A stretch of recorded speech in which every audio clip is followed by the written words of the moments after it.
Hi കൂട്ടുകാരെ, ഇന്നത്തെ ഉച്ചയൂണ് മാങ്ങയിട്ട നല്ല മീൻകറിയും ചക്ക അവിയലുമാണ്. മീൻകറി നല്ല തിളച്ചു തുടങ്ങുമ്പോഴാണ് മാങ്ങ ഇടേണ്ടത്, അല്ലെങ്കിൽ പെട്ടെന്ന് മാങ്ങ വെന്ത് ചീഞ്ഞു പോകും. ഈ മാങ്ങ ഒരുവിധം പുളിപ്പുള്ള മാങ്ങയാണ്, അതുകൊണ്ട് കൂടുതൽ ഇട്ടില്ല. ഇത് നല്ല വറ്റി വരുമ്പോൾ തീ ഓഫ് ചെയ്യാം.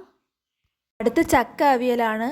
ചക്ക അവിയലിന് അധികം ഉടഞ്ഞു പോകാത്ത ചക്കയാണ് നല്ലത്. നല്ല ഉടയണ ചക്ക, ചക്ക എരിശ്ശേരിക്കൊക്കെ നന്നായിരിക്കും. ഉടയാത്ത ചക്കയാണ് ചക്ക അവിയലിന് നല്ലത്. നമ്മൾ ചക്ക അവിയൽ ഉണ്ടാക്കുമ്പോൾ ചക്ക കുരുവും കൂടെ ചേർക്കണം, നല്ല ടേസ്റ്റാണ്. എനിക്ക് കിട്ടിയ ചക്ക അധികം വെന്ത് പോകാത്ത ചക്കയാണ്.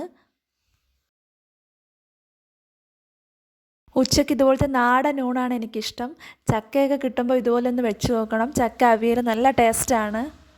തേങ്ങ കൂടുതൽ ചേർക്കുന്ന ചക്ക അവിയലിന് ഭയങ്കരമായിട്ടും ടേസ്റ്റ് കൂട്ടും.